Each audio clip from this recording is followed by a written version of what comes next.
hurt. You know, it's general terminology that's in there. It's important because it's needed for people who, you know, are stupid.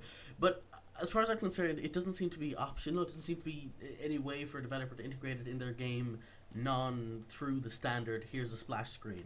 And it feels very sort of Wii or Wii U in that terms of you want to play your damn game and you see the same stupid ass loading entry screen you see all the time.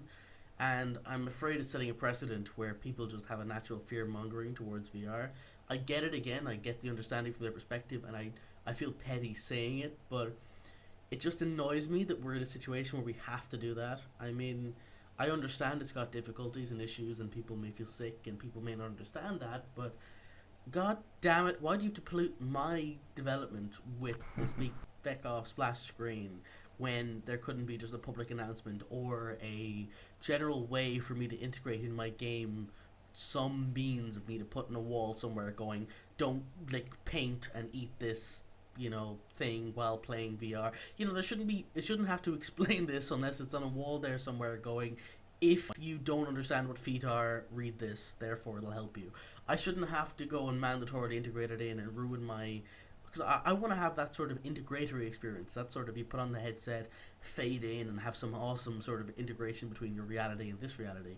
But when you have to mandatorily have a pop-up which says, by the way, it may cause issues, that completely breaks any chance I have, and it doesn't seem to be optional. And yeah, that Could annoys be me. So worse. just putting that out there. On Virtual Boy, they kind of had the sort of load up screen that said that, but in addition, every 15 minutes of gameplay or so, mandatorily this thing, this screen comes up saying, "Hey, discontinue use, eye strain, fatigue, blah blah blah." So imagine it could be even worse. That every 15 minutes you want to use in the Rift or something, having a nag screen or something like that. But is that the world we want to live in, where we're saying, you know, this guy's only stabbing me in the foot every 25 minutes? It could be worse. He could be stabbing me in the face every 40 minutes or every 15 minutes. Oh yeah, Why do I'm we with you, have to man. accept Zero something that compromises. annoys us, you know? I think it's something you should be Damn aware of before straight. you put the thing on, right? And then don't let it inhibit the experience. I'm with you, Yeah, man. totally. Yeah, it's as far as I'm concerned, I respect that people have issues, and I respect, like every other medium in the world, the people who are susceptible to flashing lights don't watch visual media which has flashing lights. The people who are susceptible to other issues know what their limits are, and they sort of live their lives with that in mind. If the limits are expressly viable and visible on the boxes, we shouldn't have to pollute everyone else's experiences with it. And I think I understand the need. I get it. I'm not being facetious and assuming that we don't need it, but I'm just saying it shouldn't be put in there legally to sort of exhume everybody from that issue, just and have that offset of everyone else's potentials ruined as a result. So why not have an optional? You can put it up here. If you don't, you have to bear the liability options, or you have to alternatively put the similar message in your game in some way, shape, or fashion. Give the developers an out as opposed to having to be forced to have this option. And this sets a bad precedent in my mind, where it's setting that issue ahead of the developers, you know, ability to craft an experience. Some interesting points. Jared, what do you think? Do you agree with Jason, or maybe not? Oh, absolutely agree. There are some points, especially for example in the manual. There's this one point that if you have a heart condition, they advise you to talk to your doctor. And I really wonder if I go to my doctor or my physician and ask him, You'll know what the hell you're Doc, talking I have about. problems with my heart. I want to try virtual reality. What do I have to look for? And he will look at me and ask me, you want to try what? Oh, Virtual God. reality. What the fuck is that? And I think it's great that they are trying to be safe on all sides. Better safe than sorry. But some advice just doesn't make sense. And having mandatory screens is really annoying, I think. Is it more than? Is it just annoying, basically, or is it a bigger issue? Like Jason, you were saying how you want to, maybe if you had to have it in your game somewhere because you want to make that first initial impression the way you want, because VR is different. Yeah, I'm not naive. I like to think that I respect what they're going for. And I know how life isn't always fairly straightforward. There's a reason there is a don't eat this on unedible product thing, or on packets of peanuts, don't eat this if you're allergic to peanuts. There's a reason these things exist, because some people don't understand life. So I get it, and it's understandable, but the point is, putting the onus on the developer is it's fine, but putting it mandatorily on the developer is a bit unfair. because whatever situation happens, the developer has to enforce it. And I get the rule, but I respect what they're going for. But realistically, you should give the developer the option to say, "We will back you. We will back your play. We'll put you on the share store. We'll put you on every Yeah. medium we have if you subscribe to our rules. If you opt not to, you're on your own. That is fine. Alternatively, you can put the same mediums into your game as long as it's prominently displayed at least once, it's visual, and it's on a wall or surface Sure. that's visible and readable. Give them an out, but forcing this bloody pop-up is incongruous. And is this? Imagine a world where we're trying to go sort of in between worlds. We're trying to go from scene to scene to scene. How can we transition in a virtual world between my game to your game to someone else's game? Some API is built that allows us to, sequence between them. And every time we interchange, we have to pop up another bloody message. It is going to annoy us to no end. And Once that's a driver installation should be more than enough, I think. And I was just going to say that, is it maybe a little too early? Like, this isn't even a consumer product, and kind of don't the developers know kind of what's going on? Well, the whole idea is that the developer kit's preparation for the commercial, Sure. version. So the whole idea is to get used to whatever the protocol is going to be into the Yeah, I guess future for that's- making a consumer-facing game, right? I said before, it reminds me of the Assassin's Creed's asinine opening sequence, where they cover themselves from all potential issues by saying, "This was built from a multicultural group of people with various opinions and diverse ideas, and the ideas expressed in the game in no way indicate that..." I feel like I should put in front of every one of my games, "This was built by me, one guy, with my opinions, and I am an atheist, and I also don't have diverse opinions. It is me. Therefore, all opinions expressed are mine. Have an issue? Well, want to fight about it? I don't care. It is my opinion." I feel like I have to Wanna really fight express about that it. now. It's stupid. All right, and just notice a few people have joined us in the studio audience. Welcome, everybody. And if you'd like to have a seat in the stands there, please do. It's the left control key to sit. So you don't have to sit down there at those theater seating. You can come right up and have a seat. And at the end of the show, we will have audience come up to the microphones that you see in the front there and ask questions and kind of, participate. So, yeah, welcome. All right, any other thoughts on the SDK before we roll on? Cool beans. I'm good. I have to try it, and then I'll let you Yeah. know. Yeah, totally. All right, so what I'd like to do now is a guest spotlight. I'd like to do a spotlight on Gerald, creator of Leaked. Did I get it that time? That Leak. fits. Licht. Leaked. Perfect. Who was that? Licht. Licht. Is it James? The German. Sie sprachen Sie Dutch, Licht. Ah, ja, genau. Well, it's definitely a challenging name, and I'll have to keep practicing it. But besides that, I'd like to ask you a few questions. Tell us a little bit about yourself and how you became interested in VR and decided to develop for it. Okay, I've been a fan of VR for decades. I was a little kid. I don't know if you know the CeBIT, the biggest IT convention in the world that is held in Germany, so I was there early on. And they had this VR machine back then. I was really a little kid. And I tried that and I was amazed. I was a big video gamer back then already. And when I was older, I was for the first time able to actually try it in an arcade.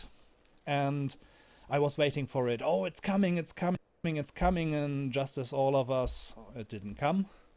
There were some solutions that were just not good enough. And suddenly there it was. When Palmer finished the Kickstarter with Oculus and it was obvious, okay, this is going somewhere, I quit my job and decided, okay, I want to make games. I always wanted to make games, but now it's the point where I actually think I have to do it or I miss out on a big opportunity to revolutionize gaming. And that's where I'm right now, almost 2 years into game development. Yeah, excellent, totally. And so tell us a little bit about your game, how you came up with the idea, and describe it for folks that have never seen it before. Okay, Licht is an experimental game of someone that has really a few months of game development time. I got Unity and I expected back then that I would get this my Rift the same month, and then the Rift was delayed. And I was sitting there and, okay, I'm just learning Unity. And I don't know if everybody knows the Leap Motion. It's a motion controller that gets your hands in the game, basically. And they were offering free dev kits, and I thought, let's try that. That could be awesome. And Yeah. they were saying, yeah, sure, we're sending you one. I was really surprised because I never made a game or anything in the field before, and they were sending me a free kit. I said, okay.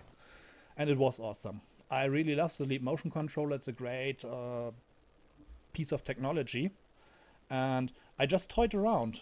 There was this demo that they had, and I had no idea what to do.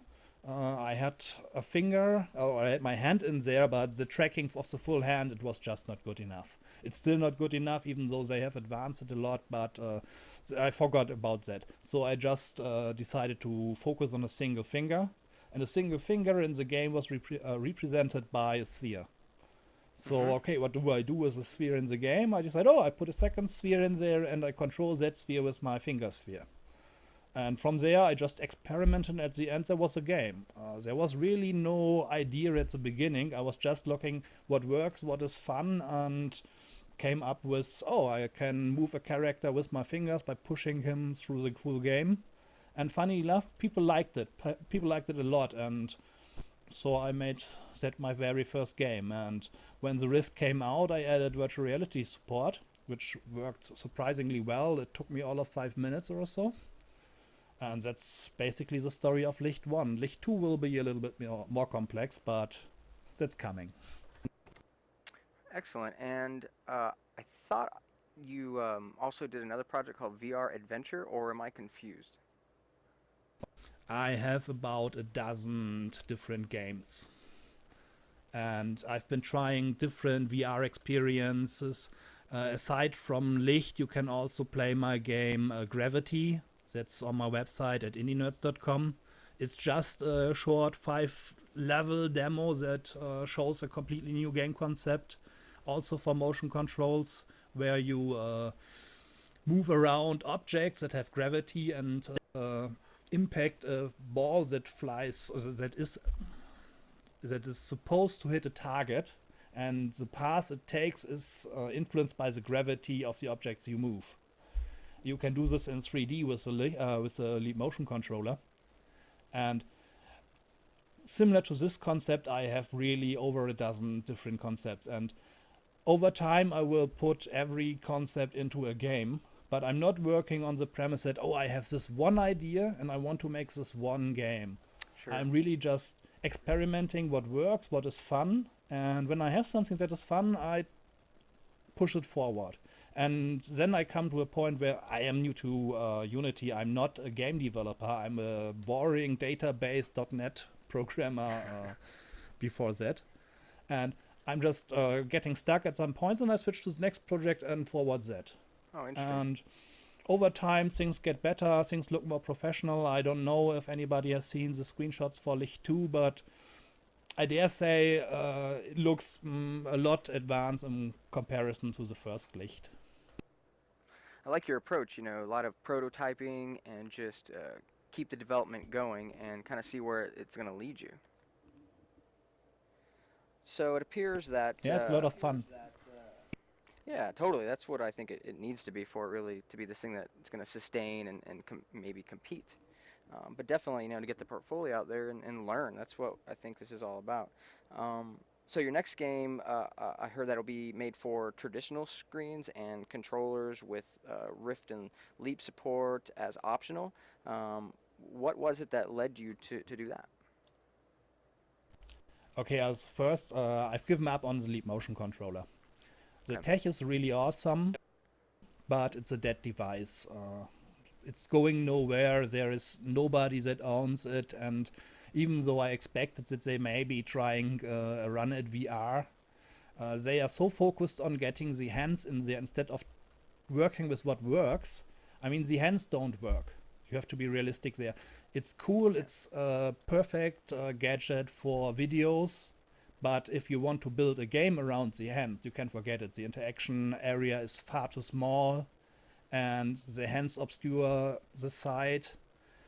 it's just no fun in VR when you use a full hand. If you reduce it to a finger, for example, you can do strategy games, you can do a lot of 3D manipulation in the space that you can't do with a mouse. But they don't focus there, and quite frankly, I think they run out of money. They've just wasted too much money too early. So right now I'm really just focusing on keyboard, mouse, and the gamepad, because that is something that I know people will have and that I have not to think about. What I really want to do though is Hydra and motion controls. Maybe the STEM Control VR is awesome, Prio VR is also awesome, but we have to see what actually will be bought by the gamers, because my first game, it got great ratings, but it did not sell very well. I made almost no money from it. And the next game I won't make the same mistake again, that I make a good game that nobody plays because nobody owns the device that you need to play it. Right. And right now I'm really hoping for Oculus to announce some Move-like, STEM-like controller at Connect and then target that device. Yeah, that would be great. And I know that we've been talking about those sorts of issues and what is Oculus going to do. So that's definitely on everybody's mind, and is a challenge for developers. So you kind of did mention Leaked 2. Is that what basically the future holds, or do you have any other plans for the future? VR Adventure is there. My original idea was to make VR Adventure a game that is Zelda-ish. A real adventure game, as I personally would love it. But, everybody that is new to game development has this idea of fantastic, great games. And then they actually start game development and they notice, I can't do that. I lack the resources to that, for that. And the scale is getting smaller and smaller and smaller and smaller. And there I am with VR Adventure 2. I really want VR Adventure to become my first really big game, and I don't know when I will be there. So for the moment I'm doing Licht 2. That will be procedural generated levels, so it will be big while still being small from a developer's perspective. And there are other things that I want to release, but it all depends on most of my game concepts are based on motion controls. You do not want to show them right now because there is absolutely no market to sell them, and you do not want to give away 1 year of research into motion controls. Right. You do not really want to show the ideas right now. And depending on what control devices will be there in the future, I will maybe say, okay, VR Adventure can wait, and I will publish this game first or that game first. I really don't know, and I personally think the great thing of being a one-man indie is that you are completely flexible. There is nobody that says you have to do this, or there is a deadline that you have to hold. I can develop the program that I like most at the moment. Great, that's really interesting, and glad that you were able to share that with us. And that's basically the end of my question, so thank you. Let's move on to the next stuff, which is, let's talk about Kickstarters. There's a few of them going on. The first one I want to chat about is Redapaw's Big Crazy Stupid VR Adventure and American Pie, which has 67 hours to go. It's already been funded, but more the merrier. And totally, he's an awesome guy. He's been on the show, and love his Ghibli demos. So who here has checked that out or backed that project? Yep. Jason? I backed. Graham? Yes. Have you tried the demo? No, I haven't actually. I've tried the other two, but not this one. Or the other two Kickstarters we'll be talking about. Yeah, I haven't actually tried this either, so I'm interested in hearing about it. I watched him play the demo on the YouTube video. That's something. Play through it if anyone's interested. Yes, we're interested. Jason, tell us about it. I'm kidding. No, this is actually good. You do start every time with a. Yeah. VR just exasperates me, man. There's just so much wrong with everything. But no, no, seriously, this is good. I hate this guy for a whole different reason because he absolutely stole my heart, put a little box, and I have to give him money now, and I hate that. But fair play to him. It's a fantastic little project, and I love it, and everything is endearing about it, and I'm fully on board. Uh, the demo is exactly what he says it is. It's not a game. You are not paying for the thing he's releasing. That is not what you're paying for. You are basically saying, I want to be this guy. He is the heart and soul, the mascot of VR in this little ecosystem. He is the you that can't make it. For all of us people stuck in the middle of nowhere who can't go to Oculus Share, we can't raise the money to go. So let's just give this guy a modicum of income and let his enthusiasm carry him there on like wings of rainbows and let us see the story through his perspective. And that's what I'm backing for. Yeah. I'll never go. I plan to, I wanted to, and I can't afford it. So instead, I picked the best mascot. I picked this guy who's extremely happy and fun, and I love his demos, and he's just a fantastic person to be around. And I just basically his demo was just that. It is nothing. I would put that out there. It's a fun little thing he put together to show his prowess with what he's doing, and it's impressive from that perspective. But it's not an experience. It's not a game. It's not a thing you'll play or replay or experience from that perspective. It is simply a thank you. He released it when he didn't really have to.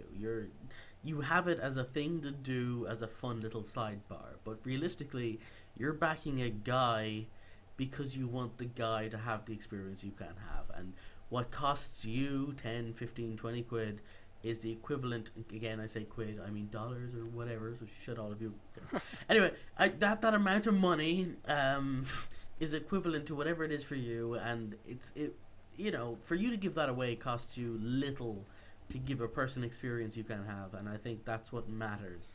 So that's why I backed him, and that's why I think the demo is actually unimportant. As for what it is, it's a fun little play at the concept of VR. He has a little byplay regarding the original Virtual Boy. There's a particular room which is full of shaders, which is specifically built to mimic the Virtual Boy experience, and it is very fun. Oh, cool. And there's something so compelling about his video experiences where you're sitting in front of a TV watching him, and I don't know what it is, but a person talking to you through the television is so compelling. Where he's actively talking to you and then pointing to his left, which is pointing into the room you're in. Like, not like through the screen, no wonky 3D. I just mean actively a guy on TV going, look left, see that thing there? Yeah, pick it up or look at it. And it is, I think he's touched on to something which is at the heart of VR, which is the sense of breaking your conception of reality from being just this 2D screen to being 3D. And I've ranted about this before, but I think he's nailed it in a small way, and I give him major props for that in such a small demo, which is inconsequential. He's planning on doing more, and I applaud him for that, and I'm interested to see it. But people who are like expecting a great game out of it are not going to get it. But people who see it for what it is and enjoy the fun and the play, I think all in all it's a great thing to back, and I think it's realistically the heart of this community in terms of that experience of being the thing that you can't have if you can't go, and sort of back a guy to do it. And I think I totally respect people who do, and I respect you if you don't, because if you can't afford it, that's fine. But personally, I could afford to give away that amount to see this guy happy, because when he's happy, he looks fantastically fun. He looks like He's I wish I fantastic was that guy, happy yeah. in life. We Yeah, got to chat so to him props to a him, lot and, over there in VR chat, one of the developers chat that happens on Wednesdays. And what's great is it's successful. He's funded, so I mean, now we get to see what he does, and I'm sure he'll be taking pictures, to say the least, and reporting back. So, how about you, Gerald? Have you heard of Redipol? I'm sure you have, and what do you think of his work and that Kickstarter? This is a typical type of experience that I skipped so far. Not because I don't want to try it, but because I would love to try it, and I want to try it with a DK2. I love all Studio Ghibli movies, and when I saw that, I was thinking, oh, this is so awesome, but it's not a game. It does not really hold any replay value. Sure. You will try this one time, and if you try it one time, you will try it with DK2 at least, because you want the positional tracking in there and you want to really look around. Right. And I think it's awesome. I actually wasn't aware that he does a Kickstarter, and I have no idea about his project, because so once we are done, the first thing I'm doing is heading over to Kickstarter and having a look.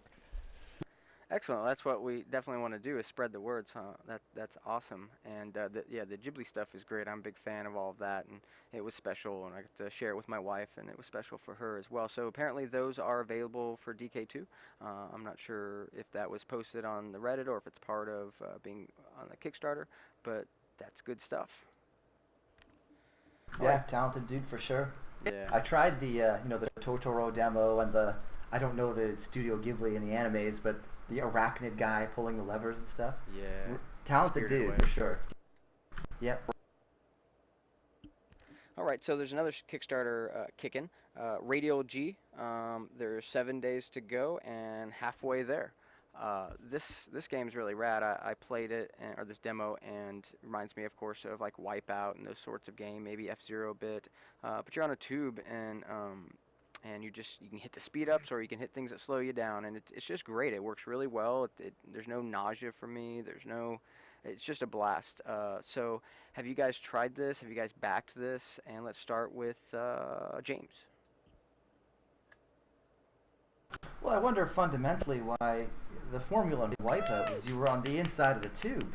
In Radial G, you're on the outside of the tube. Yep. So it's different and strange. I wonder if I don't know, I think like Psygnosis might have been one of the companies who worked on the initial like Wipeout series for like PlayStation, etc. But it might have been a design decision back then to go with like you're on the interior of the half pipe, just because it provides you a better view of stuff. I find when you're on a pipe and it has a narrow radius, you don't have a really good field of view of like the stuff on the track and stuff like that. Maybe that's like part of the fun too, though. It creates the challenge. Maybe I feel like I've seen these tubes or these like F-Zero or something else. I don't think it was F-Zero, but maybe Wipeout. You were on the outside sometimes. I feel like I've experienced that.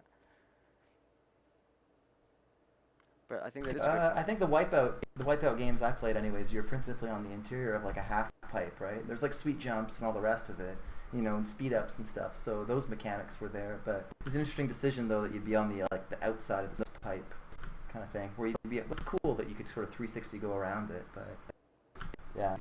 Yeah, for sure. What's your thoughts, Graham? Have you seen this? Yeah, no, I'm a huge Radial G fan. I backed them, played the demo, and then backed them, I think. And it's one of the first demos that I've played. That was, I don't know, I was smiling and cursing at the same time while playing it. Whatever, trying to get the speed up. Fun. High speed games are always fun. Especially, I get nauseous pretty easily. I actually had to take my headset off now. But that game did not give me any issues. So I don't know what they've done differently, but it's worked out well. Unfortunately, the problem is these Kickstarters are asking for a lot of money now. For something like software, it's just so hard to hit that goal. I'm crossing my fingers. I'm doing what I can. I'm retweeting. I'm tweeting. I'm, talking about it. But I don't even know if they're halfway yet. Apparently they're halfway, and I think they're trying to raise $250,000, and some of one of the rewards was to get one of the audio composers from Wipeout. No, they're doing 50. Oh, I'm confused. I thought it was just 50,000. Yeah, I didn't write those in my notes, euro. so I'm sure I'm thinking of one of the other. Maybe it's Valkyrie Van. Yeah, that's the other guy. That's Valkyrie, which is crazy. 150 awesome. maybe. It's amazing. I love that demo as much, if not more. But that's so much money.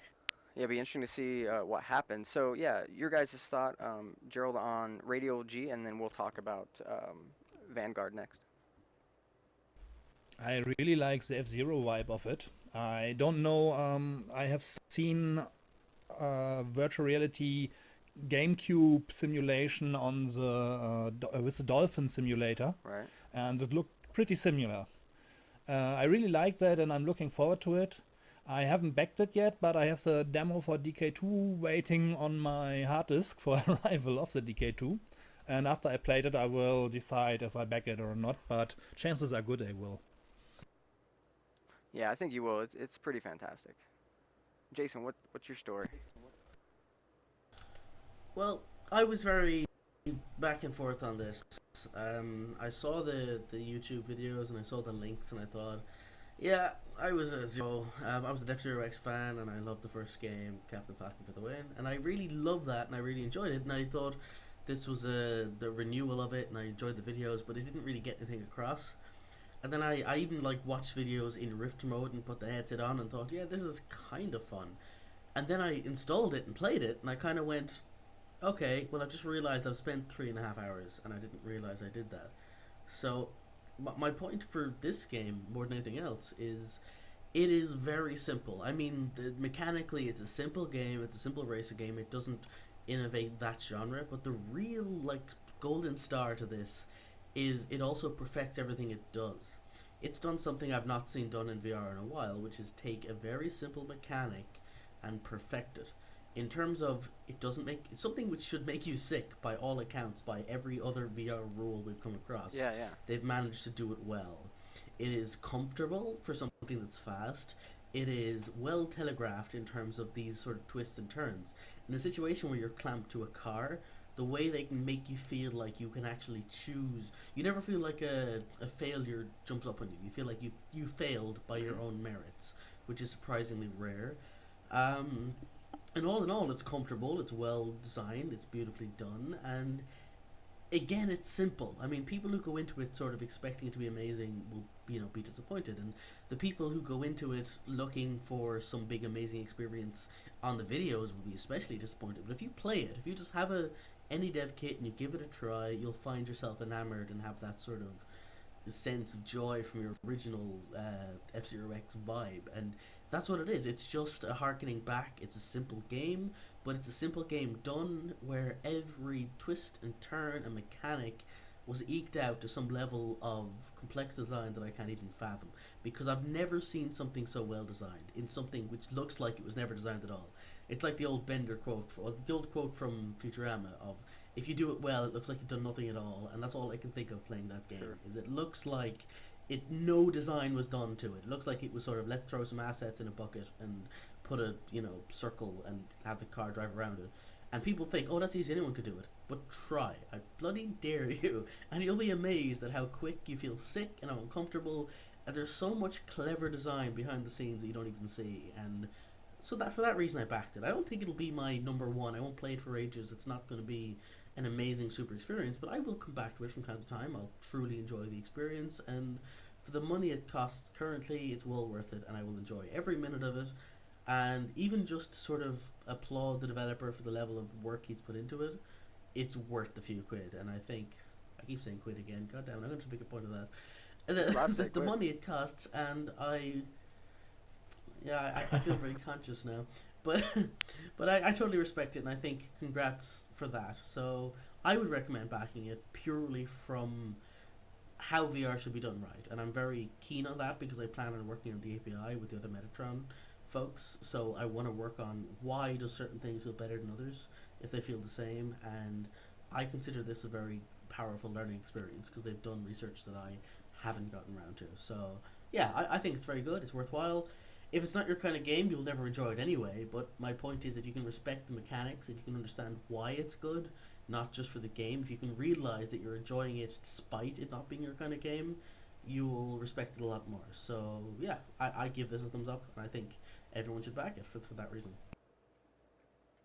Yeah, exactly. It's really cool, and you're right. It's like they've done something invisible there. It looks like it's simple, but obviously it takes a lot to make that kind of game. So another cool game is, like we mentioned, Vanguard Valkyrie. This is from Rave TZ, and there's 27 days to go, and the goal is actually 200,000. And all the backers will receive the demo right away, which includes an Easter egg if you start the game without your Rift plugged in. So you want to check that out. And so yeah, what do you guys think of this? And what do you think about the $200,000 goal? Is that attainable? And let's start this off with James. Oh no, don't pick me. Pick someone else. Okay, first. Graham. So, I thought this demo was extremely well done. I mean, I backed it to get the demo and play it. It's the same kind of deal. It actually reminded me a lot of Star Fox. Sure. The way that was played. So I think, I'd love to see this come out. We had the developer actually in VR chat at one of our dev meetups the week before he released it. So he's basically saying, yeah, there's a really cool thing coming out, but I can't talk about it yet. Yep. And I'm definitely not disappointed. I backed it. I think it's a super cool concept. The voice actors are great. The art's great. The style is something a little bit different from what we've seen before, but he does it gracefully. That third-person view, he has a reason for it. Plus, it's a cute storyline. Cute characters. Everybody loves that. I'm definitely very excited to see where it goes. I do think that number is just so high, though. I feel like the VR community at this point has run out of money to give people. Maybe if he had done this earlier on, after we'd all spent our money on our Oculuses and our Omnis and our everything else, we'd have something left to give, or more to give. But I think a lot of these people they're throwing up Kickstarters a little bit late in the game.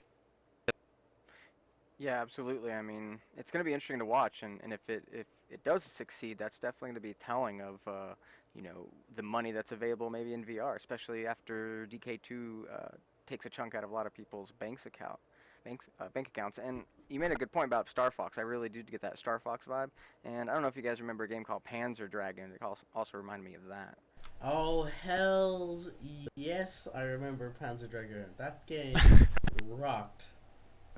Yeah, I can't remember what video card I got in like my first Pentium computer, and it was some 3D card, something ridiculously ridiculous, and that game I think came with it or something, and it was rad.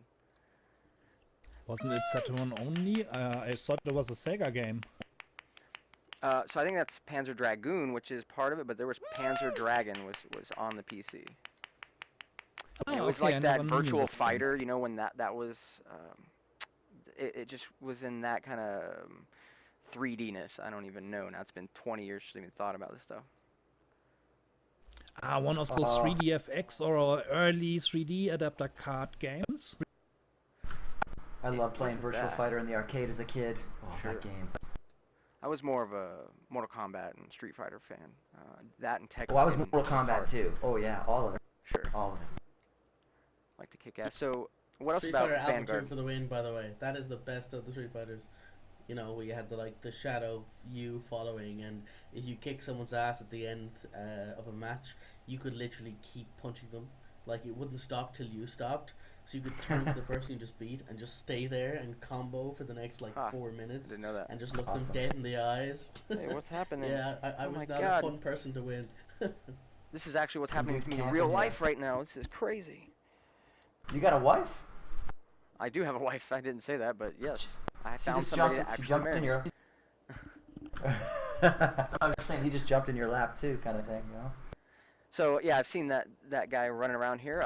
Welcome to Virtually Incorrect. I'm sure this is your first time, so you can certainly have a seat anywhere. Of course, it's best to have a seat that's open, and welcome. So enjoy the show. So what else about Vanguard Valkyrie? Gerald, have you seen anything on this or interested in it?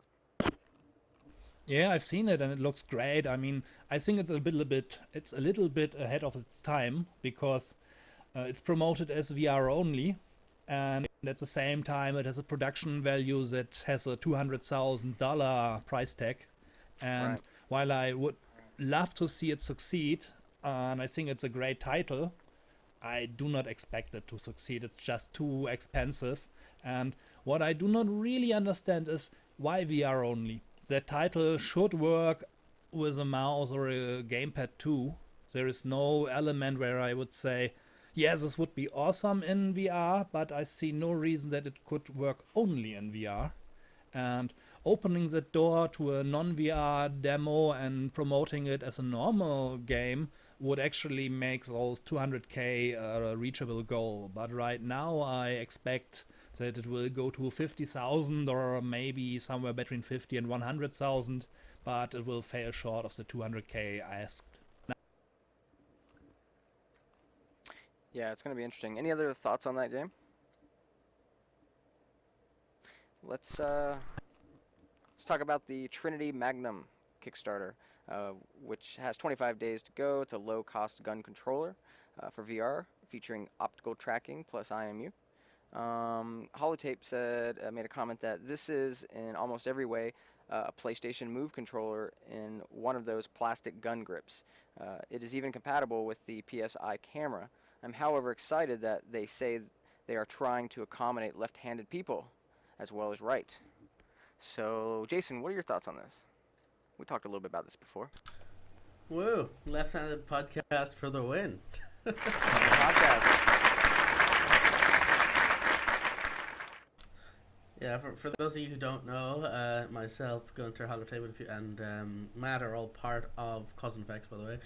Are all part of the Left-Handed VR podcast. In which case, this came up in our first episode and became the sort of the the kind of title for the show. Is that it occurred to us there's not many VR experiences for left-handed people, and we kind of realized we're all VR fans who are all left-handed, and. Yeah, that aside, I think it's a cool thing. It's a cool toy, and I said the same thing to this I did that I said with the fan, which was meh. I can afford that. I'll throw some money your way, providing it's cheap. I don't expect it to revolutionize anything. It may surprise me. I can afford to support it, and so I will. And I respect people who can't, because quite frankly, it's throwaway money if you can't afford it. But if you can, it's also throwaway money in a good way. So it's cool, it's interesting, but I don't think it's anything someone's going to be sort of humming and hawing, going, should I support it, should I not? Realistically, you will or you won't. I'm hoping to take that issue off the developers from the whole Metatron VR API thing down the line, but regarding the consumer buying it, consider it an oddity, an interest. I wouldn't say back it if you expect it to be used in VR games, but if you're interested in technology, if you're a developer, if you want to try ideas, then go for it. And it's sufficiently cheap, it's worthwhile doing so. And I say cheap, it's not actually cheap, it's cheap in VR terms, when it's backed against the bloody Virtualix or Virtuix or How many quid is it? other ridiculous things. Thank you, everybody. 120, I think, if memory serves, or something along those lines. Not 120 you can my translate quid, that though. to your local. Yeah, exactly. You can translate that into your own terminology. You know what? I'll build a quid to your currency translator at the end of this, and put it out there. That's fun. Anybody else taking a look at this Trinity thing? Anybody interested? Yeah, I backed it. I think It's cheap enough. Right. James? I think, yeah, I was at SVVR, the Silicon Valley Virtual Reality Conference. Sure. Lucky. And I think they had a sort of demo thank you. But yeah, they had a prototype or whatever available, and I think I tried that one. Yeah, and they had like a little city you were in. You could like shoot up barrels and stuff like that. And like, yeah, it had this sort of characteristic feature where it had like the sort of bulb on the front, like for optical tracking, like the PS Move controllers have. Yeah, it worked pretty good. It was a pretty good experience. Yeah, so you just kind of ran around the city. They had this sort of like a joystick control like scheme. I had a little bit of difficulty with it, but yeah, it's pretty good. Especially for like an independent, like an up and comer, compete with like the Stems and the other guys who are already kind of established in the. It's pretty good. Something cheap is good. I honestly think it's a perfect compromise. Because for a developer, you can target the PlayStation 4 and Move controllers, while at the same time target a device like that. The only issue that I have with it is when Oculus is showing their device, I'm expecting them to do exactly the same.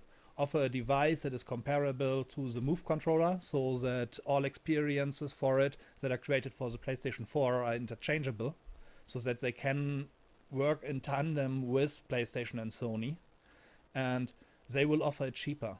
They will offer the exact same device. They will have an EMU with a higher rate and whatever. I don't know what rate the other device has, but I expect exactly the same device, maybe another form factor because the gun looks really too long, from Oculus for maybe half the price. So you can buy for the same money two and have both hands, they can be made cheap. The Move controller from Sony is super cheap. So I think it's a perfect device, but at the same time I would never buy it, and I would not recommend buying it. It's great. It's very interesting and super logical. But I love how you say you wouldn't buy it at the end though. So there's a lot of other stuff to buy though. So it's not like you'll need that when you have some of these other things.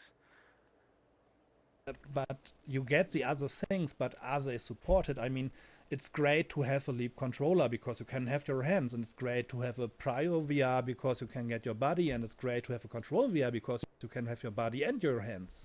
But it all sucks if it ends in the corner gathering dust if no developer supports them. And what will developers do? Will they try to go for every little device that is out there? Or will they look what is out there that has actually enough buyers that it makes sense to invest the time to support the device in your game? And that will mean STEM will have a hard time. All the other countries, they will all have a really hard time. They will all have to compete with whatever Oculus will show. And most developers will just say, no, I do not care for the 1,000 devices that have been sold, for this SDK that has been offered by them that is not even half as good at whatever Oculus will be showing. Oculus will really dominate that market from all corners, and it's sad, and I really hope that many of the other projects will survive, and things like Prio VR and Control VR that are more prosumer than consumer, they have a chance of succeeding. But everything that you can expect to get from Oculus at this point, I would not buy an alternative from a smaller company. Make good points. And Jason, I know that you probably have some comments on this. We've spoken about this. Nope. Uh, oh, dude, I have opinions on everything. You'll have to be more specific, though. On inputs and the API thing that you're working on with Team Metatron. Yeah, I mean, as far as I'm concerned, we're in a nexus of research, and I've said this a million times, but I think we live in a world where nothing's perfect in regards to input. Computers are always a magical black box that we sort of poke out with a stick, and our current stick is keyboard and mouse, and we've got muscle memory for using it, and we've gotten pretty good at it, but realistically, it's stupid. A keyboard and mouse is a horrible medium to interact with the magnitude of the internet and computers and whatever else. Never mind bringing in the power of an extra dimension and having 3D. And I think no device has managed to fix that. Now, granted, it's a 50-50 between it's the fault of the device and fault of the software, but I think it's more so a framing issue. A lot of these devices aim for perfect one-to-one, let's track where the gun handle is in relation to the screen, or let's track the Hydra hand in relation to specifically picking up an object realistically, and you end up getting that sort of humping the object with the back of your palm, trying to pick it up and hovering it above your hand in this horrible janky way. All told, I think that's a software issue. I think the problem is it's a combination of the two. It is people expecting too much from the hardware and people not working around its limitations. So, all told, I don't care what device people come up with. I think at the end of the day, there's going to be a bazillion devices, and I don't know the answer, and nobody else does. Someone could come out with the stupidest ass looking thing in the world, and it turns out to be the number one VR peripheral. So go for it. If you have an idea, just go nuts and release it. And we're all stupid with our money that will probably back you in some way if you don't ask stupid amounts of money for it.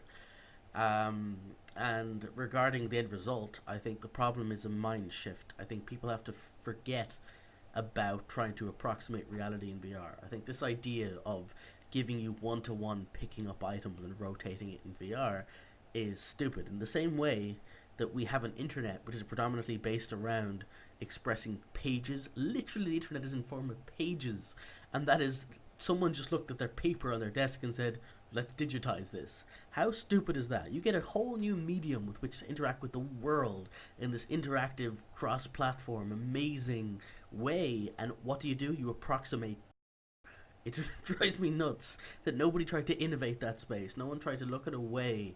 How do you completely reinvent the way we interact with the internet? And I'm afraid VR is going to do the same thing. We're going to end up Hmm. with the VR equivalent, and I think inputs are a problem with that. Every input is aiming for that one-to-one pickup, which is forcing people to aim for that, which is forcing that whole prospectus inbound. But I think if people look at VR input as an approximation of where your hands are, uh, an implication of intent is the way I'd phrase it. An implication of the person who's using its intent of what they're aiming for. If the developer is smart, if the tracking is efficiently good enough that you've got enough accuracy to aim for that, you can build amazing things that are almost prescient and they're able to read your mind and be purely powerful using the dumbest, most janky, most inaccurate tracker, providing you live within the limits of the software or the hardware you're using. So yeah, in summary, I don't care what you make. I hope you make the best thing in the world. Go for it, whatever else. But you need to find good developers. You need to work on what you're aiming for, and someone needs to reinvent the VR wheel when it Yeah. comes to interacting with the world. I definitely think for VR for sure. But one thing I think about with like websites and pages is it's familiar pattern that people can understand. If you try to kind of go way too out the box and people can't really relate or like what the fuck is this, then I don't think they're going to use it. And so it comes back to like people need to use it. So how can we do that? And now we see the web. It's much more evolved and it's doing a lot more. Um, it might be a good segue to talk to James because you're playing in that realm a little Oh, bit. buddy, Yeah. let's get into this open web metaverse shit for sure. I've been waiting all day for this. You got one whole half the table we're doing shit like this, man. So That's right, you and then talking? we're here Yeah. in a metaverse. So yeah, Yeah, you're the creator of absolutely. Oh, Riftmax, VR Chat, they're all part of that umbrella for sure. yeah, you're creator of Janus VR. Something I haven't actually gotten myself over there to play and try enough, but I did, and Shame. it was a little No, I'm while just kidding. ago. It is shameful. It's actually one of the issues I'm running into is trying to do and read and stay on top of all the things with all the things going on. But anyways, so yeah, tell us a little bit Of about course. yourself and how you became interested in VR and started developing for it. This is a too open-ended question. I don't wanna ramble on long, but I'll cut you off. No, no, please. All right. All right, let's keep it in the context of the project, Janus VR. So, I grew up like a lot of you guys, loved video games, loved computers, wanted to learn to program, also loved sci-fi novels, and all that stuff, Star Trek, Star Wars, the Snow Crash, this recent Ready Player One, all that stuff. I'm all in. I love it all. And yeah, man, I want to make the fucking metaverse. You know what I mean? And I've been going to school for a billion years, studying something like graphics, and I've got a pretty good skill set behind me that I have a good shot at putting together something reasonable, something that's a pretty good proof of concept. So where the VR stuff came in was just like I'm also a huge gamer as well, and I've been content with my video games, playing it on like a 2D screen. Then when the NVIDIA 3D Vision came out, I was all over that. Oh, active shutter display on these glasses. This shit is awesome. 120 hertz display, and then you're good to go. Played through like Oblivion, Elder Scrolls. I love those games, all of that, immersive environments. In this 3D esque, looking into the aquarium like thing, having a blast. And then I saw the Oculus Rift Kickstarter. The 2.4 million dollar funded, sort of huge marketing pitch like let's make VR big, and I was just like all over. So I'm like, oh my god, this is the thing of my goddamn dreams. Yep. So I was like, absolutely, I will purchase whatever you say. This is amazing. This is whatever I do. If I had all your resources available, or if I just had that machinery behind me, this is exactly what I've always wanted. So obviously, went to Kickstarter, got the DK1, wanted to contribute to the community, wanted to make something, and And then Janus. I just, Or Fire. What yeah. was it called before? Originally it was called Firebox? Firebox, and I was really worried for a long time that, oh my god, Mozilla Mozilla's a foundation and they have a corporate wing, but I was worried Mozilla, the entity, they're going to be so pissed off at me. But it turns out actually at SVVR I met a few representatives from there, Josh Carpenter, who's working on VR stuff at Mozilla, Uh-huh. as well as Vladimir Vukicevic, who works on he was originally one of the creators of WebGL. And so they're both working at Mozilla now. I'm like, no, man, we think Janus is cool, and we think it's so amazing that you've kind of want people to want to build the web. Their big problem being that they pitched Firefox. They got a lot of users, but they don't have so many builders. So he's like, it's kind of cool that you've formed a community around something where people could build these 3D rooms, these spaces, the environments. So anyway, to bring it back full circle, yeah, they weren't pissed off that I called it Firebox. They weren't going to sue my ass into oblivion and everything. I could have kept the name there, but I didn't want to infringe on, copyrights, trademarks, and etc. So I changed the name to Janus, which is this Roman god of doorways, where he sees into the past and the future, or the forward and backwards at once. But he has this sense of duality in his vision. And so Janus VR is a sort of spatialization of the internet, where web pages are like rooms and links are like doorways that connect them.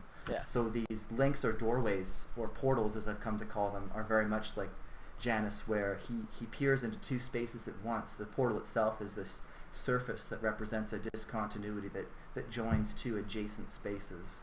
So, yeah, is that good? Yeah, that's really good. I wanted to ask then, Cool. like, the whole ghosting situation that you got going on there, that makes me think of this whole seeing into the future, seeing in the past. Talk about that a little. What do you mean, ghosting? Can't you see ghosts of people that have been to the space Oh, before? yeah.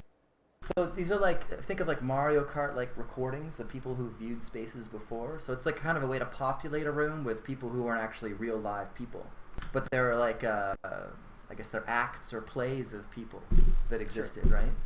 Yeah. So you can use Janus. You can kind of hit record, and it will kind of spit out a text file that kind of has the all the data for your character, and then embed that into your page or your room. So the rooms themselves are kind of very HTML-like. I've tried to borrow from that or use an XML-like format in terms of their description, but there is some sort of custom stuff there. But you can plop these ghosts in, and you can kind of have these non-live guys inhabit your world. But that was only like a stopgap or a bridge into actually the multiplayer experiences. And the multiplayer stuff came out in Janus maybe only a couple weeks back. So I've actually been working hard on that, and I've got a new version with a new re-architected sort of server idea that will scale a lot better, because previously I was using actually like a text client, and everyone's packets came through as plain text, but now I've got sort of a larger server. It could be more distributable, a better model for it. Basically, it uses kind of these TCP sockets, so it'll scale a lot better. Yeah, but I have yet to roll that out, so that'll be like version 24. I want to have custom avatars. Like you've got, like everyone in Janus VR is these blocky, weird dudes. You guys got these slick, fully modeled like dudes with heads and the face. Yeah, I've seen some awesome. of the video, one of the videos on the social stuff kicking there, and saw those avatars. They reminded me of Minecraft. Just simple, just what Yeah. you need, right? And that's kind of how the social VR stuff started for me.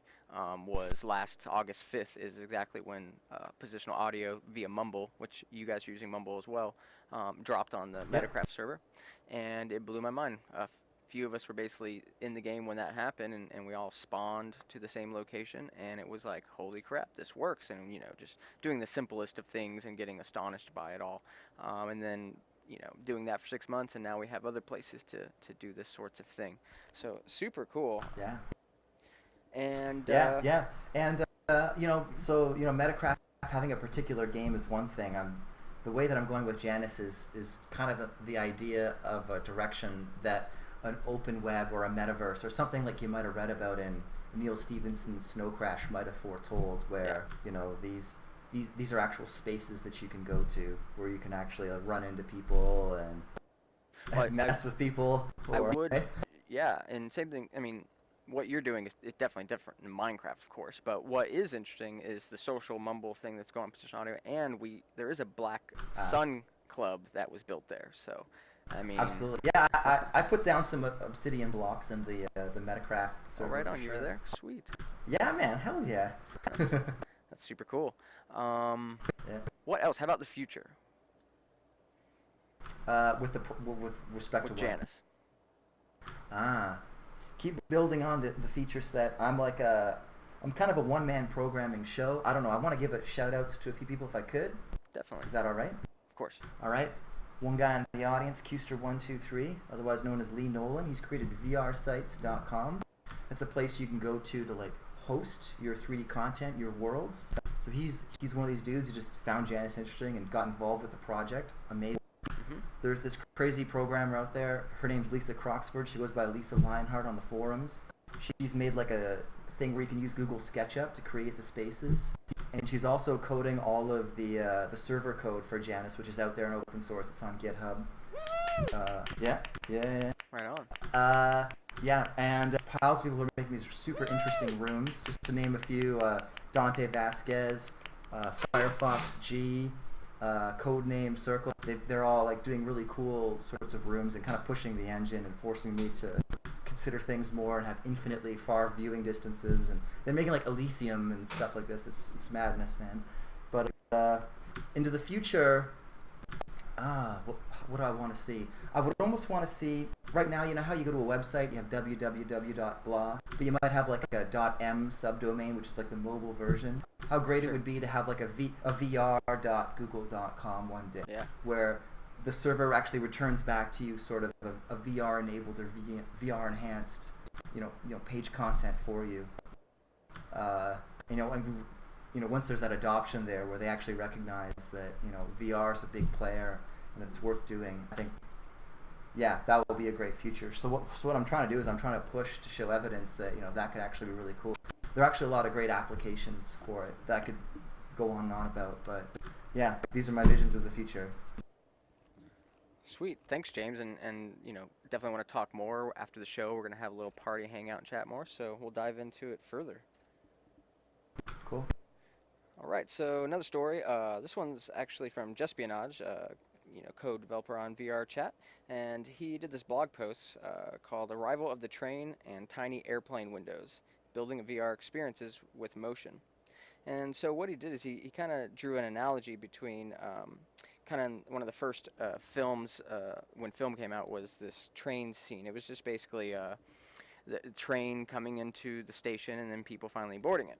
And so what was interesting, and he had a little video of that you could watch, which was really neat, but apparently back then, when this was shown in the theaters, it kind of scared the hell out of people, to the point where they're like, oh my god, this train's going to come right through the screen and get me. And so they were running out of the theaters and whatnot. So he was making point to, like, if we think about the best practices and how we don't want to hurt people or we don't want to have them have any issues, get them motion sick, or best practices is seated experience, that look how things change with film. Obviously people aren't jumping out of their seats, they don't think anything's coming out of the screen. It just kind of takes some time to kind of wrap your mind around it.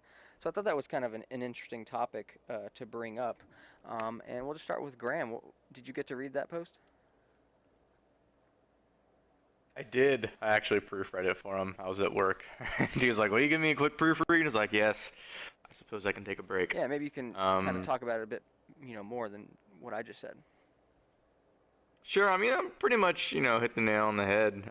It is a pretty simple write-up, but basically the lesson is, we have these best practices guides that are based on what we've seen so far in VR. Oculus has the most experience with, what works and what doesn't work, but it's not the word of God. It's not all, it is the truth. That is the way it is. Right.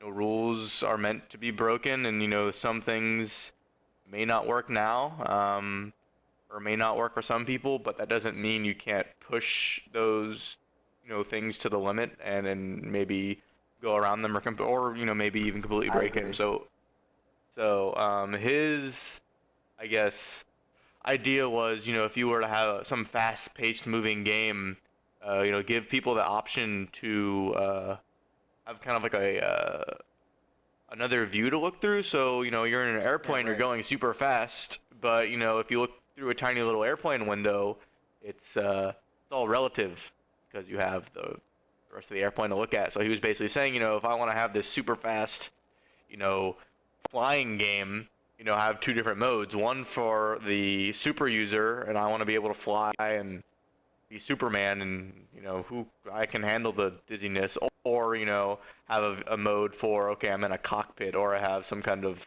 helmet on that gives me a relative place to look at. So I think that's That's what he was. Yeah, he would think he's sick and tired of just hearing everybody, this is the way it has to be. That's not true. And obviously, Oculus knows it. They're just putting stuff out there for people to have something to start with. Yeah, it's a starting place, and I think we are hearing more of that. And I thought it was a really interesting blog post.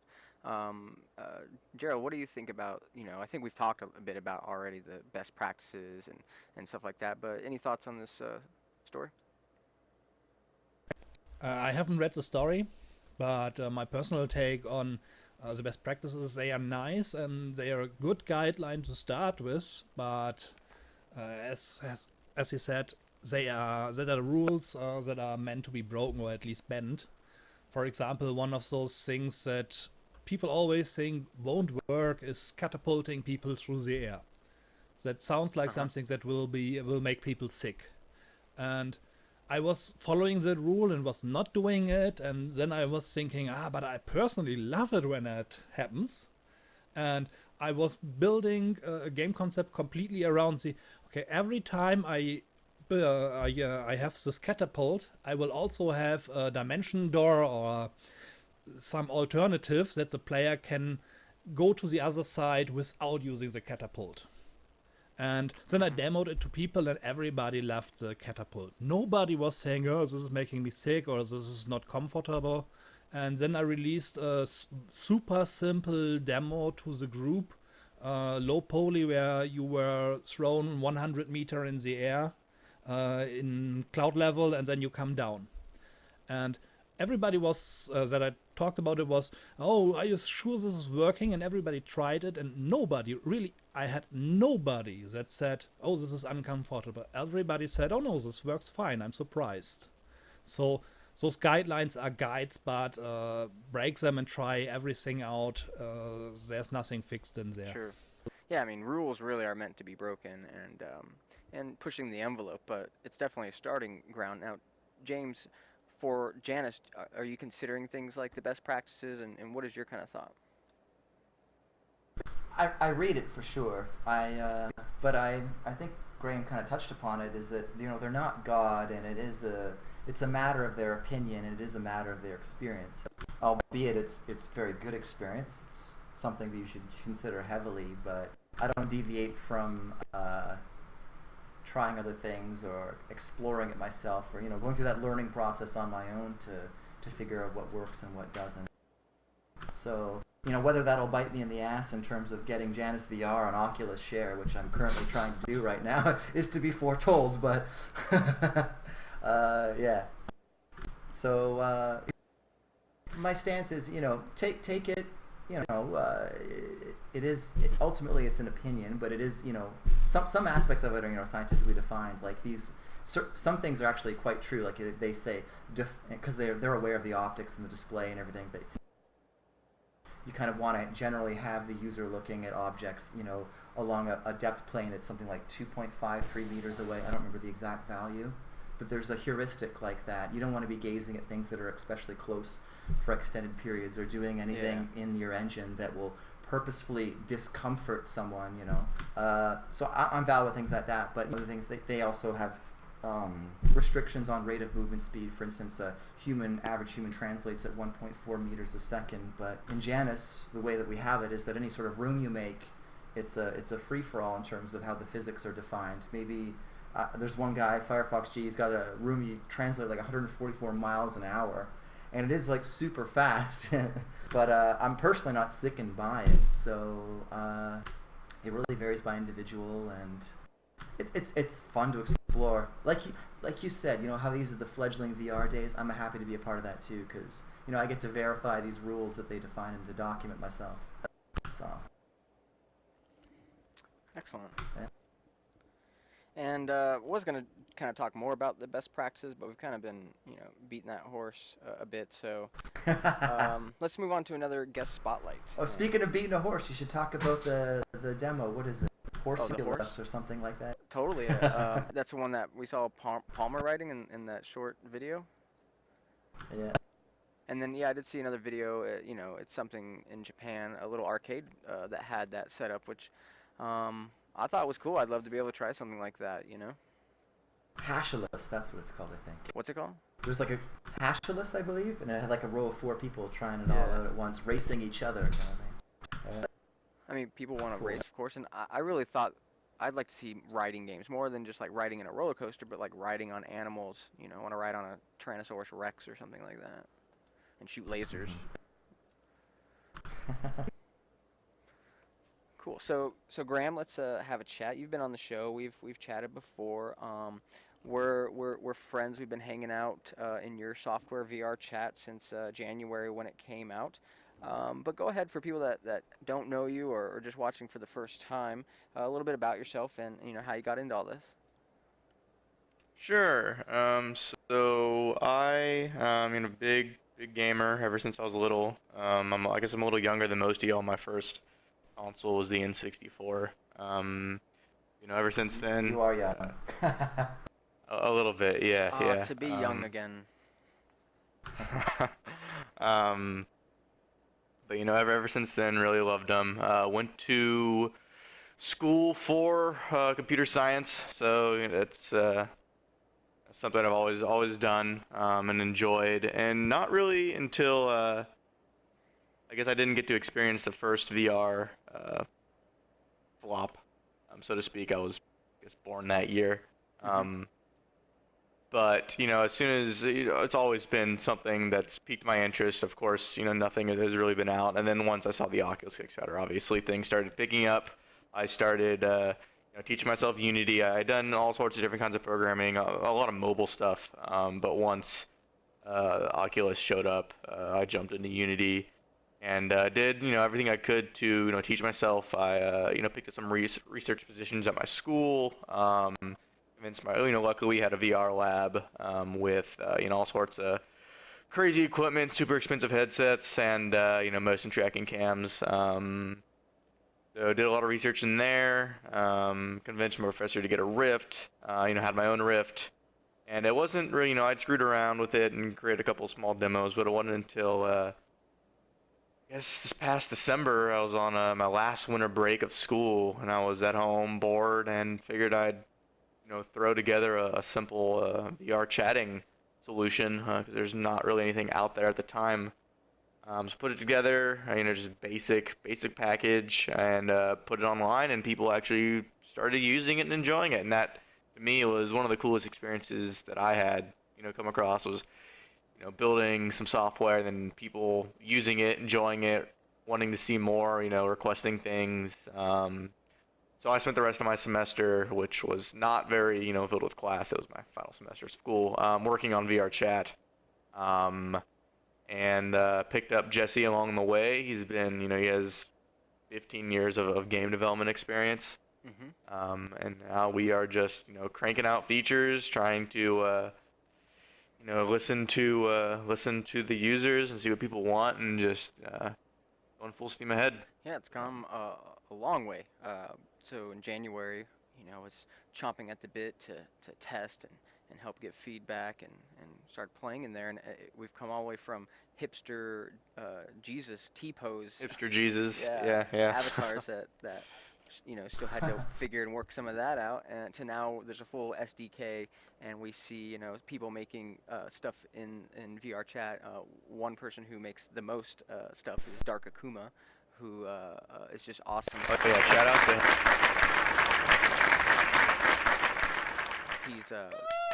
He's made people avatars, imported them in. He's made custom rooms. He has a ton of avatars himself. He's an amazing troll.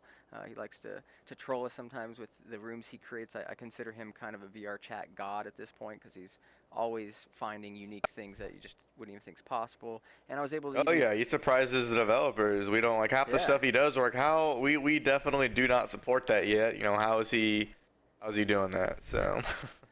It's great to see.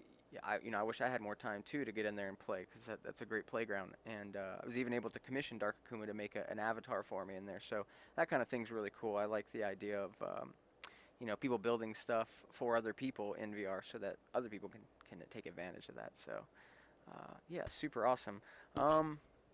Yeah, what else is going on in your life? The future of VR chat, or just anything else that's going on with you?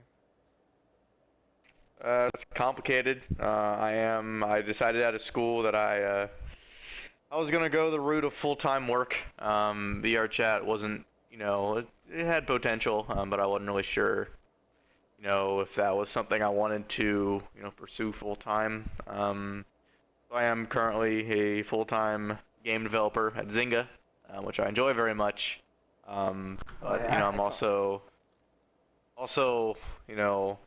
almost full-time on VR chat when I wake up and when I go home after work. It's been very busy. It's literally non-stop programming. This is a nice little break.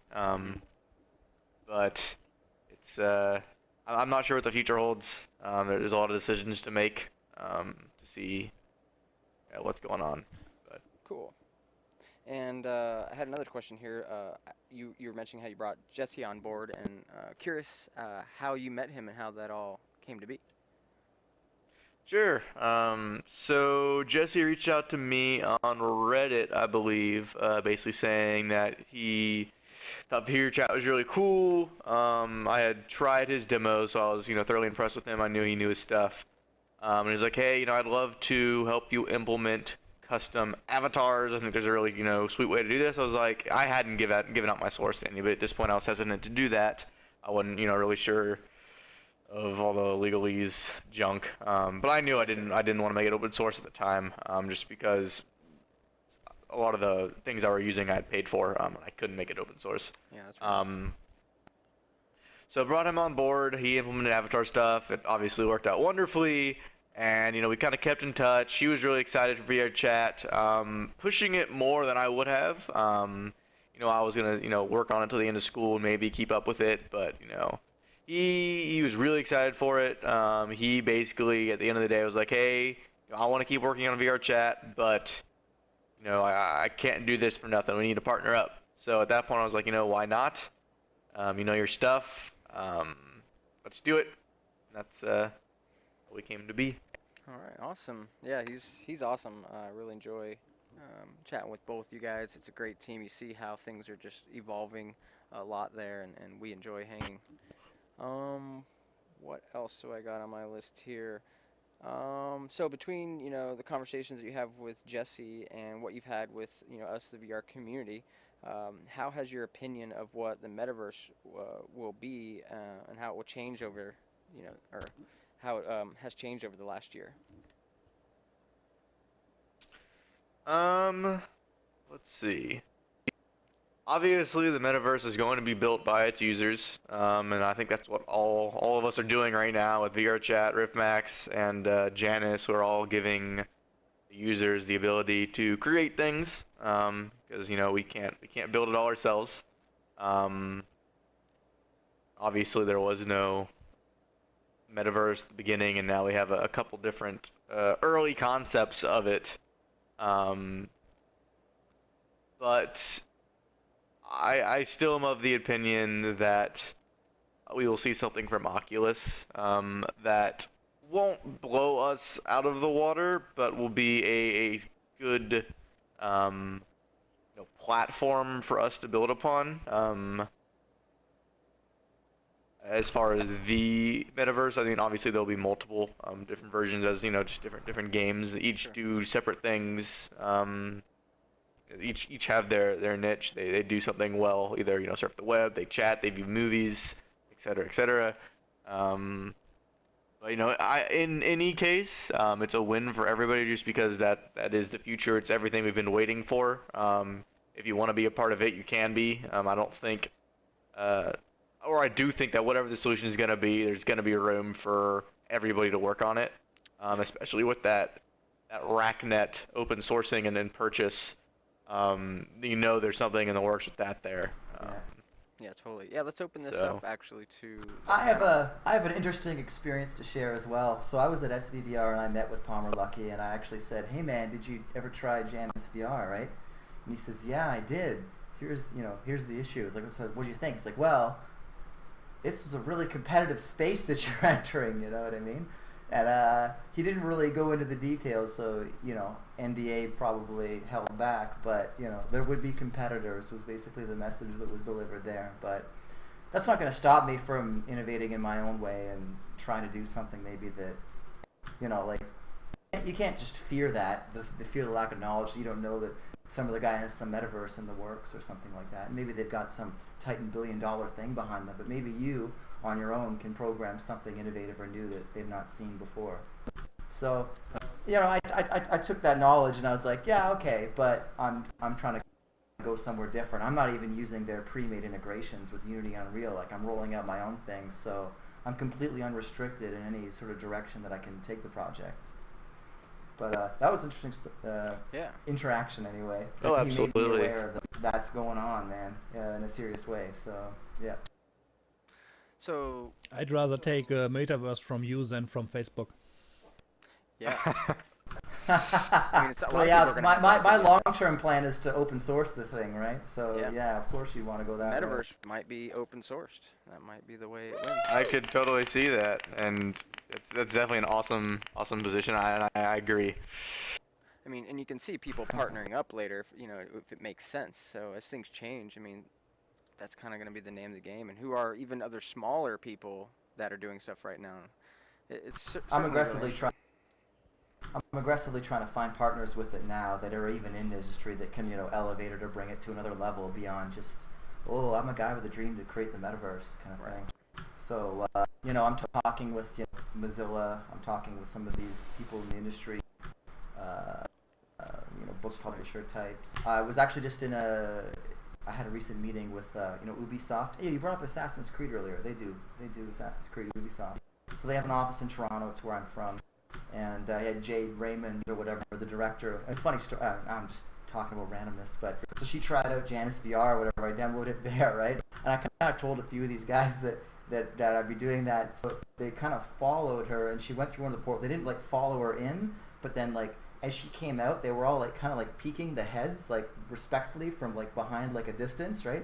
And she remarked like, "Holy hell, these guys are just like peeking at me like moles poking out of their holes through these things or whatever." Oh fuck, I was cracking up laughing. It was so funny because but I'm definitely interested in seeking any and all partnerships to sort of move it forward from just sort of an idea that's just by one guy and then bring it into something that can be. And that's the idea, is that I do want to bring the metaverse into something that will be. I do want to support the open web, the existing technologies. There are various initiatives for this, many.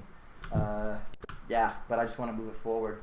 Kind of makes me think of like it's the field of dreams. If you build it, will come to be completely cheesy. And Graham, you might be a little too young for that. I saw Field of Dreams, that movie, man. It was good. Yeah. Yeah. Oh, you're looking at him, of course. Yeah, not me. Oh yeah. We're same age. I'm sure not everybody has seen that because it really didn't seem to have popularity after it came and gone. So, but yeah, you got to build something to get people there. But this is a place that kind of you want to go to because people are there. So it's definitely this catch-22. So it's interesting. Now, what about though? Let's take these projects aside and let's just envision the metaverse that we want. So of course we talk about these books, or how about now that we've seen VR, we're here hanging out in a social space. What is it about this that we like? What do we want to see? And let's start with Gerald. You mean what you want to see in the metaverse, or I didn't catch that? Yeah, it's like the social part, right? We're all hanging in this metaverse. So what is this metaverse even? What is it? What would you want out of it? What would you want to participate in the future? I honestly think that the first steps will always be gaming, and that's what I really want. I want that really big world that is similar to Minecraft, but with a lot more build options, where everybody can create the content they want, that is completely open source, where thousands of people have their own servers, where nobody will come and say, oh no, this is Star Wars, or this is Star Trek, or whatever, and you cannot use this, but where it's normal people, not companies, that have the servers, and so we will see everything, copies of Game of Thrones, just like in Minecraft, and those worlds will create it, and you do not really need a game. You can create games, you can create quests, you can create whatever you want, but that world I want to visit with friends and just explore. I do not think that really needs any rules or any systems. You just need to be able to create whatever you want. You need to be able to share those creations, and people will build the world on their own. Yeah, definitely. And Jason, I haven't shot things over to you, and I'd like to get your opinion on the metaverse. Yeah, I've talked extensively with our good friend over here regarding his own metaverse and given my ranting rumblings about the idea. Um, I like to think that when it comes to collaboration, that's my overall special sauce for what makes the metaverse a thing. But under the umbrella of cohesiveness, I think I would love to see the magical, universal intertwining nexus of user created content. And I'm not even going to say that's what I want because that's being done over there at the far side of my table, so I don't need to even talk about that. But what I think is what needs to be done, and what I'd want to see done in the VR space regarding the metaverse is cohesiveness. I think in the shorter term is problem solving. I think what I want to see is it seems a bit jump of the gun in small terms to go for multiverse when we can't even get verse right yet. Um, and that's no indictment of any single individual solution because I said the same thing as I said about paper and about monitors. We haven't come up with a single solution for how we deal with a good and powerful solution to inventories or menus or pop-ups or anything. So metaverse is still a huge, big puzzle to solve, and it's a built of jigsaw pieces that we haven't even solved the individual pieces of yet. So I would like to see individually a cohesive single user experience that scales. I would like to see that moment where someone can walk into a world and go, thought to deed. I want something. I want to see it done, and in flourishes and movements can generate whatever the hell they want. And I don't mean like an infinite your god power style moment. I just mean I have an idea, I want to see it realized. How can I get from A to B without going through 15 menus and drop downs and settings or dragging things for 30 minutes to get the thing the way I want it to be. So you're talking The about end result. efficiency of interaction, and you did say that it hasn't been nailed yet, but one popular paradigm that we all use now is the WIMP paradigm, as it's called: windows, icons, mouse pointing, that kind of thing, right? So Yeah. we've kind of reached a happy medium right now where we're all pretty content with how Windows and Windows-like operating systems work. So you may not say it's nailed completely, but there's But something that is it works the happy pretty well. medium? But that's the thing. When we say All it works pretty the well, it billions of means people seem to we be okay have. with it. Yeah, but it means we have acclimated to it. It's like anything in life. If someone pokes you in the arm with a very small but not painful stick every day for 3 years, you'll eventually get accustomed to it. And that's This is how the facetious people and who slightly are outside the your argument, console and I can diehards, they understand feel. that. But my overall point is simply that yeah, but the thing is, I totally respect that. I'm not a console guy, but I get why they want them. They believe that their UI is a cohesive A to Z. I want a game, I put in game, game plays. Computers are stupid. You have to open it, get your game thing, scroll through your menus, So I'm find the curious. thing, have bugs, and patches, fixes, and get out. I can get that perception, and I think that's what our problem is that keyboard and mouse is an analog input to a digital world. It is a overall the whole experience is horrendous from start to finish, and it comes Here's down to what I here's highly my recommend before you go on. I don't mean Sure. to cut you off in Go ahead. advance, but one thing I would say is before we go any further, just Joel on software. I recommend that for everybody. He is an opinionated, harsh person in regarding to the software development world, and he's got many followers and many Sure. haters. And I like to think I sit in the fence on that front. But he's got one particular article in one particular section that I really respect because it phrased something in a way that opened my eyes. And it said, PC users hate Macs, and it is almost this sort of I hate Macs that the scourge of the universe, and vice versa in some cases. And admittedly, it's more a PC thing than a Mac thing. PC users tend to hate Macs more. And I, hands up, I'm definitely in the trope of I hate Macs. And I know it's irrational, I know the reason why. And reading his article was the average PC super user. He is the guy who fixes computers, and he's a tech genius when it comes to PC. He can open the command prompt, he can open all the stuff, he can do whatever he wants to get things done. And his friend has a problem with their Mac, and they open it and they start playing with it. All of a sudden, shit starts going wrong. And it's not that it's wrong, it's that he's clicking close, but the close button isn't there. Or he Alt F4s and expects things to close and they don't, and instead volumes change and things alter in a way that he doesn't expect. And it's not a fault of the system, it is a fault of what his expectations are. And that's the kind of prevailing point. The trick is expectation, and that is a unifying UI design theme. Regardless of your actual ability or design or your concept, the unifying theme it's what they call expectation. If you put 10 people in front of an empty screen and say, I have given you an application to do X, Y, and Z, mime it as if it exists already, they will use drop downs, they will find virtual buttons, and they will click things in a way which is cohesive with what they currently expect on the platforms they're used to.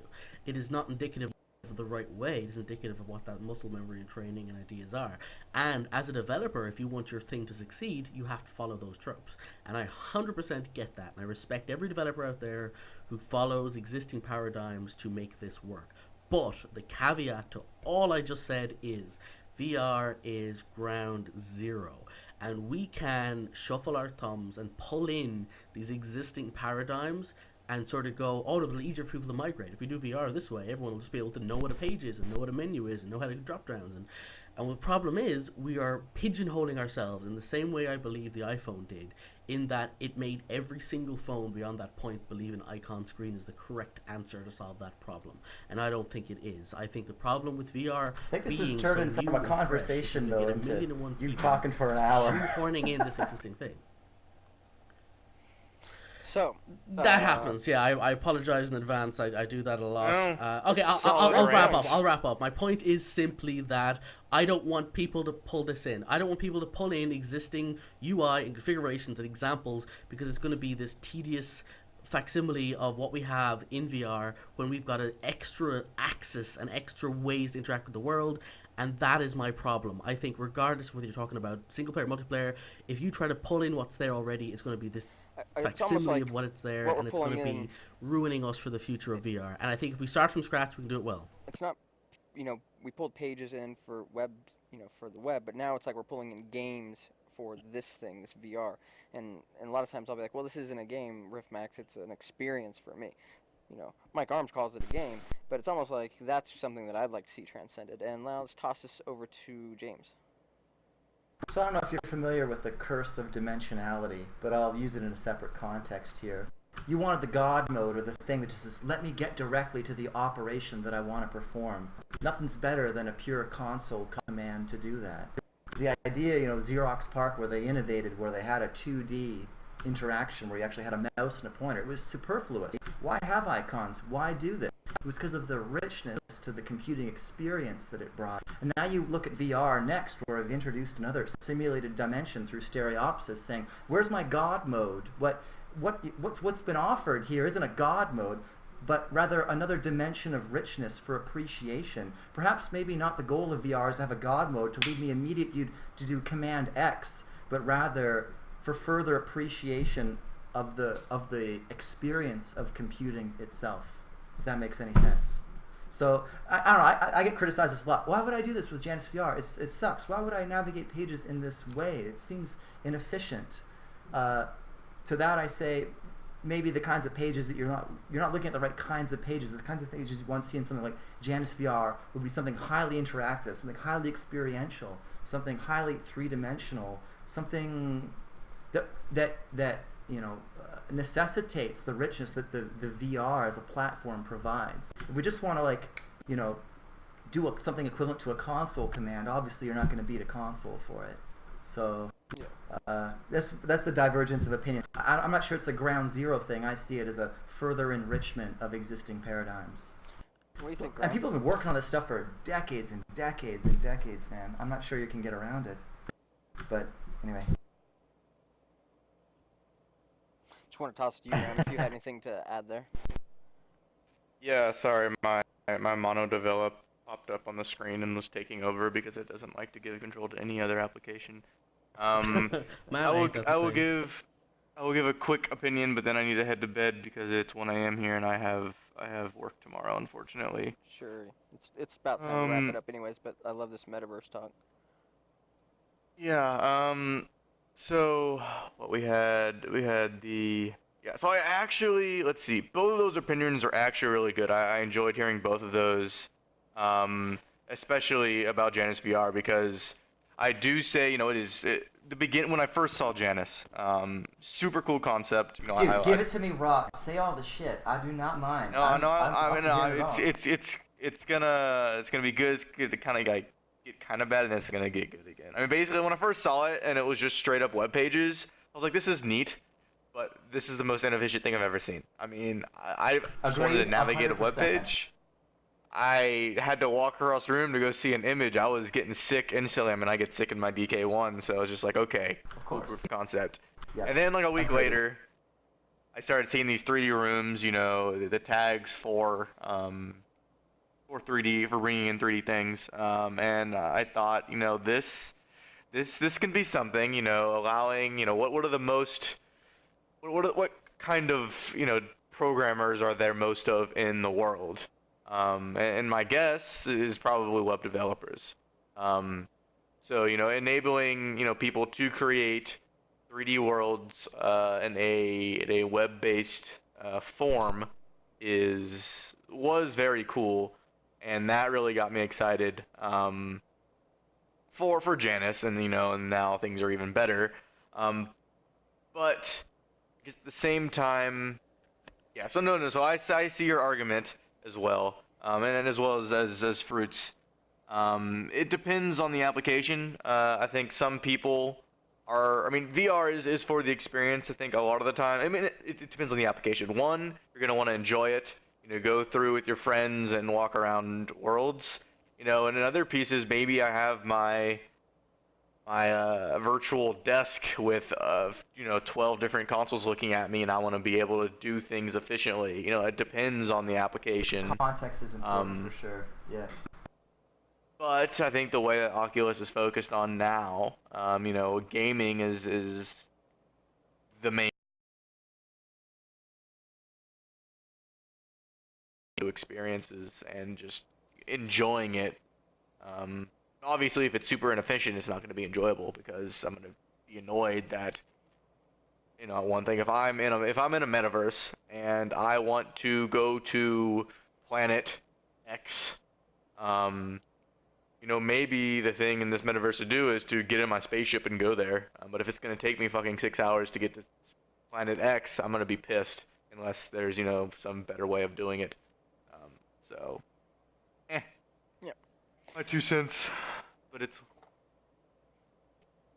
Yeah, I had a similar thought. I'm a web developer by day, so having to walk to content was an issue. Like, but these things, I think they're evolving, like you've already evolved, Janice. And So it was one idea. It was an idea for interaction. You could picture the equivalent seated experience where the pages kind of dynamically come in and flow around you. right, So it's no longer a translation of your position relative to the world, but vice versa. The stuff flows at you. Such an interaction mechanism is still possible. The reason that I went with the sort of fixed space and you walk in it, because my future thinking idea was the collaborative browsing experience. When you think of, if I sit here and stuff flies at me, that doesn't work as well in the collaborative method of interaction. You need a sort of static space in which characters can inhabit to make it, to place the world and have it seem fixed and do something that's actually practical. Yeah. that's the So pattern that we're was used to, sure. this was an early design decision, like I said, inspiration off sci-fi novels. It wasn't like, Professor Xavier in a wheelchair with just stuff flying by him. Rather, it was you hike it over here and there to these interesting spaces. So, Yeah, and I'm assuming to answer your question, Graham, too, yeah. Because you could, remove the sort of distance between you and the object, but it depends on what you're after. Kind of thing. Of course, and I do think there's a space for something in between there as well. Yes, yeah, for sure. Obviously, I mean, there's a bajillion different ways you can go about it, but and in fact, I haven't even explored the alternate view, or like even like a dual view where you're in the 3D space, but you know you bring up a menu that actually shows you on a 2D plane, but you know sort of fixed in the world in front of you that's sort of statically there in space. The 2D view of the web page, and maybe if you click on an object, it actually manipulates something in the 3D world, and you have this level of interaction that people are familiar with. It's very experimental, and the fact that I'm rolling out my own engine and everything is I can go in any direction, and it's a lot of people trying out Janus, giving me their feedback, giving me their suggestions on what might be the most effective interface and sort of paradigm, in a sense, for interaction, and I'll just roll with it if it seems like it's viable and it'll work well. So get involved, kind of thing. For me, if I think about what I want in my metaverse in these social spaces, is really me. Like, I want to be, as much as I can, be me around other people. It's really me and people is what I care about the most, and I want to be able to express myself. I want to be able for you guys to see me smiling, or to see Jason scowling, and to kind of be able to get familiar with each other in a richer way. I definitely want to consume a lot of other things, but I definitely want to consume them with people. But ultimately, I just really want to be able to be with people in places. And again, that expression, like here, I'm able to express myself on a virtual talk show here, and it's really exciting. I wouldn't really be able to do that so easily without this medium, or maybe just like in a video show, I'd be a little maybe shy because the camera's on. The virtual cameras already give me that feeling, but a real camera would actually heighten that. So I'm looking forward to being able to see myself evolve, maybe look like myself or maybe not, and also the same with other people. I mean, I think eventually when we're able to track our face and all of our limbs and stuff, we're really going to see each other, more for real, and it's going to evolve, and it's going to be really, really neat I won't even need to have name tags or anything. Like, you won't need that. You'll just be able to tell, even if you can't tell from their face, but just how they're kind of moving and interacting with you. I think that's going to be some telling stuff that we're not really thinking about. Hey Jason, I didn't mean to burn a bridge, man. I just, wanted to express a difference of opinion. Conflict's good for discussion purposes, He loves it. I can't hear him. He's muted to me too. So this is like probably killing him. I wonder if he can hear us. Nope. Can't hear you, bud. Can anybody hear me at all? Yeah. Now I can hear you. I'm guessing it's with a bad microphone. I'm guessing my good mic has probably died on me. Yeah. 70 quid, god damn it! Did the cable come out? Sometimes that happens. Yes! So, boom shish. pretty much we need to wrap up, though. It's probably already been a couple hours, and that's a show.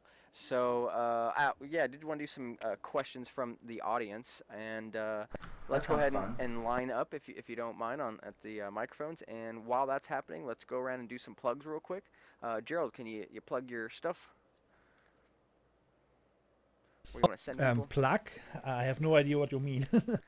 Just if you want to send people to your website, or whatever, or you can plug somebody else's thing. Just kind of a moment for you to say, "Hey guys, check this thing out."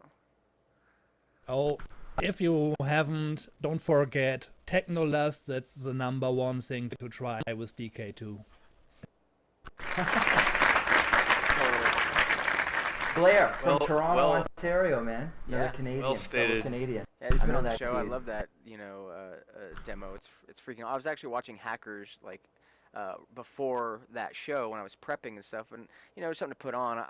I never even saw it in Hackers, but it actually says "Trust your Technolust" in just a small piece of paper in the background, and I just stumbled upon it that day before the show, and it was just kind of weird to me that I never seen it before, and I wasn't like intently watching it to see every little moment. I was just doing work, so that was pretty cool. Oh, and if I may add one thing, there's this game that was called Windlands, and almost nobody knows about it, it seems. That's also one to really watch out for. Windlands? Yeah, it's like playing Zelda and Tarzan in one game in a fantasy world. Cool. And, Exactly. So far, a few people have dropped, so we'll come back to Piece of Fruit. What about you, James? You can obviously plug Janice, but any other specific, or other things you want to point people to? Uh, to be self-promotional, I guess JaniceVR.com, VRsites.com. This guy right here to my to my left, Q123. Sorry, Dave. He runs that thing. He's doing an awesome job. That's the guy right Is there. that Qster? That's Qster, man. Yeah, so he runs VR sites. You Yeah, can set up man, a sorry, I 3D didn't want to interrupt the party. No, please. Don't have to worry. Go ahead and plug it. You've been around Yeah. here. You're not a stranger to these parts. Definitely tell us about VR sites. Say a quick blurb. Can I do my bit then? Okay. Absolutely. I tell you, James is the Just most- stand.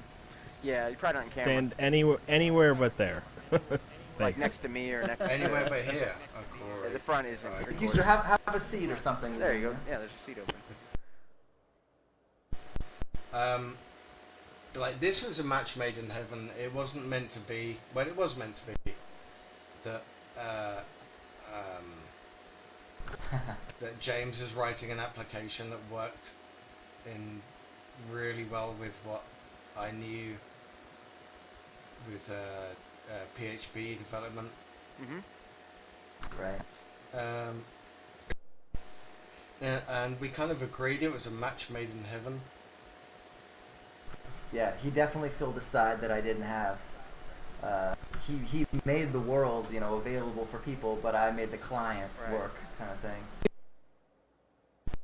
So I don't know if we're gonna end up making the metaverse, but we're gonna make one. We're gonna make one version of it, which Sure. at the moment is looking really good. Well, Mozilla's interested in incorporating it too. Well, I can't ask for more than that. Cool. Thanks, Qster. And Jason, plug some stuff. We got Team Metatron, all kinds of goodness. Can people hear me through my normal good microphone now? Yeah, you're sexy again. Yep. Yes, we can. Oh, thank God. You can all guess a person like me does not do well when people can't hear him. Okay, plugging things. Right. I suppose I'll start with my brand new partner in crime, Additives. He's a member of Team Metatron, and we've both established that we are going to kick our own asses and get stuff out there. We both lamented the lack of demos, and I gave that rant an episode back or so about how I don't see enough sort of stupid white rooms with boxes you can play with as a person who has a kid who wants to just sort of do things and try and take part in experiments. So I'm going to put my money where my mouth is and start doing that. And we've decided we're going to start doing some little tech experiments, or more accurately, releasing the tech experiments we're doing. So I would say watch that space. We're going to put out a few stupid things, and again, they're not games, they're not demos, we're not kickstarting anything. We're just basically saying, here's a room with a mechanic, play with it and see if we're right about our theories, because there's a perfectly legitimate chance we're completely batshit wrong about everything we think, and I would love to know that if it's true. So I would be more than happy to find out if I'm wrong. So that's what we're doing. We've both got fantastic ideas bouncing off each other for that, so that's what our main thing is. As for Team Metatron as a whole, we've got VR chess coming out. I mean, Nate's a better man to talk to about that, but it's certainly an exciting project, and it's very close to having some interesting releases. The VR API project is coming to fruition to the point where it's worth talking about properly. So there's some interesting theories coming out and things coming out regarding that we might have releases soon. All in all, yeah, Team Metatron, watch this space. We're still looking for more people. Well, if you're interested, I mean, we have lots of people. If you want to join those people, feel free. Just get in touch with one of us. Aside from that, yeah, go VR. Yay. Yeah, certainly. If you're interested in being part of Team Metatron, which I helped found back in the day, it seems like it's ridiculous. But it's the same interest that I always had is hanging out with people, getting people connected, and pretty much seeing what all these cool people are doing, but trying to facilitate an environment for people to do some cool stuff, not just play Minecraft all day. So yeah, we got some questions from some people over here. Let's start on my right. What's your name, and please state your question or comment. Okay, so this is Zero Weight State. I suppose we're talking about the metaverse a fair bit, and I'm interested to see if any of you guys have heard about Otoy and their ideas. I read a white paper from them a while ago. They seem to have kind of stalled and then they keep going. But they were talking about, building 3D objects which were rendered real time, with kind of physics built in, that you could add code to, and then their software stack was very small and then would run on Windows, Mac, Unix, whatever. Have any of you programs familiar with them? What was the name of the reference? Sorry. Otoy is the name of the company. They do Electronic. the Brigade engine, and I'm just trying to think of the name of their graphics driver. I haven't heard of this It's myself. all basically physics based. So if you build something to be glass, then it reacts like glass as far as light flowing through it. Or if you build it to be certain metal, then it will reflect and have the right specularity, or all that sort of stuff. Yeah, I guess none of us have actually heard of it. Yeah, I'm not familiar with it. I guess In it's the a great. metaverse context, you'd want to have eventually support for various kinds of materials, physics, things that can bounce around and all of that. But Yeah, my background's in 3D graphics and animation, so very familiar with building objects, making them look right. So having to surface it so it matches what you would expect to see. I suppose their idea is that you can build these objects and then add scripting to it. So, for instance, you could be in World of Warcraft and build like a bracelet that you carry around in the game, and then if somebody Skyped you while you're in the middle of a game, then Skype would actually come into World of Warcraft and be in the game that you're playing. To me, that's pushing into that metaverse kind of concept of being wherever you are and then having tools that you can use wherever you are, and the operating system that you're on not really having any effect. Yeah, I think that's so pretty rad. it's embedding additional behavior beyond the sort of geometry itself. That's kind of the idea, or Yeah, that's right. And I mean, for that instance, I was looking at the new SDK. They're talking about having multiple things being able to access the Rift and pull information out. Well, I suppose the same thing is then, can you then push multiple apps into the Rift? So you be in whatever environment you are, but then you have an application sitting outside that can then overlay the top of your visuals or be part of your avatar and give you information from outside. Or am I totally misperceiving the way they're talking about that?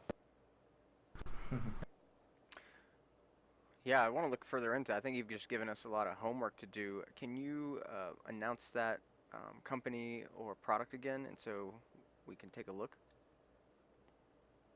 Yeah, sure. I know they had a really interesting white paper that had information about that.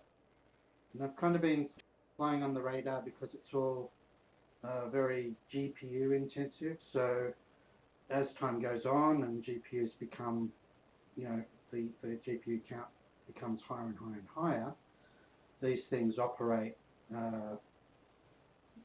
quicker and quicker, or with less load, I suppose, on your system.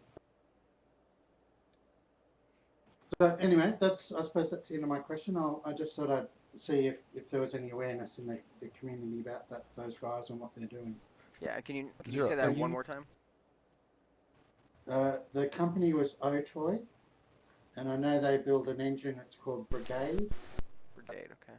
And I just can't think of the name. Is of it the... Octane?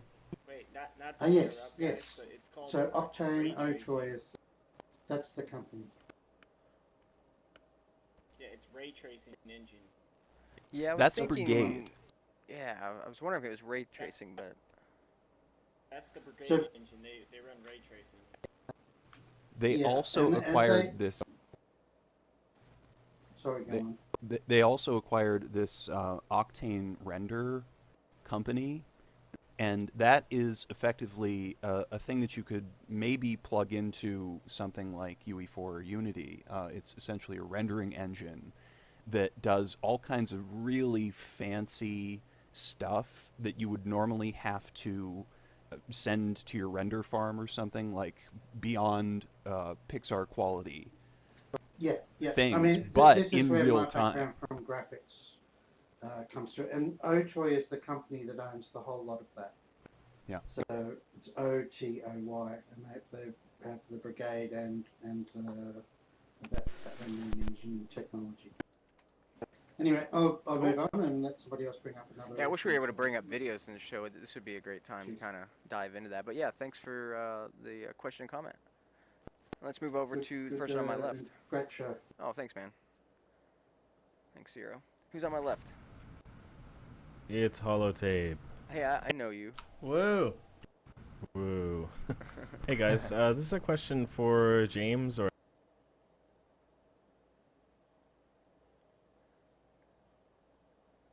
I What? suppose Custer. I haven't. I've spent a bit of time in Janus, and I'm wondering. It's kind of difficult. I don't have a whole lot of time to go through every single room, and I realize that one of the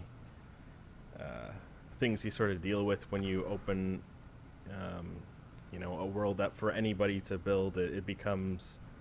Yeah, I think I already know the answer to your question. GeoCities or What's the whatever, cool where, there stuff? could be, let's say, awesome sites, and there could be. Pretty much. And also, are Yeah, you so- planning on, creating like a curated section in there or something? Good question. So actually, what's an interesting thing I'm doing is I'm leveraging Reddit to handle that for me. So if you go to reddit.com/r/VR sites, it's kind of like a what's hot now kind of thing. It will give you kind of the top 25 list of what's like new and cool to look at, which makes things easy. Okay, cool. Thanks. So, and actually what I've done, I don't know if you've tried a recent client, I've actually, if you look at the VR sites portal, just to the left of it, there's like a Reddit indexed version of VR sites that shows you like the community voted like coolest stuff going on. So. Okay. Yeah. I'll check that out. I'm maybe this isn't the forum for it, but I have to completely disconnect my audio interface to even run the program. I'm not quite sure what that's all about. But There's some issue with Qt integration and the multimedia and how it handles like at the audio outputs. It's a bug, either between them and their libraries or something I'm doing wrong. But you have to muck around with it a little bit to make it work. Yeah, I have a FireWire audio interface. I just had to unplug it, basically. So. Yeah, I in general, I think Janus gets confused when there are multiple audio outputs. Yeah. Just like an extra digital one kind of thing. Yeah, I could look into it. It's on my list of a billion things to do. Yeah, I understand. Thank you. Cool. Thanks, Hollow. I must say, as a quick aside to that, personally, I don't look at the list of cool content. That's again, it's a personal thing. Because aside from Minecraft, Janus is my second most used VR application. Really? I've spent.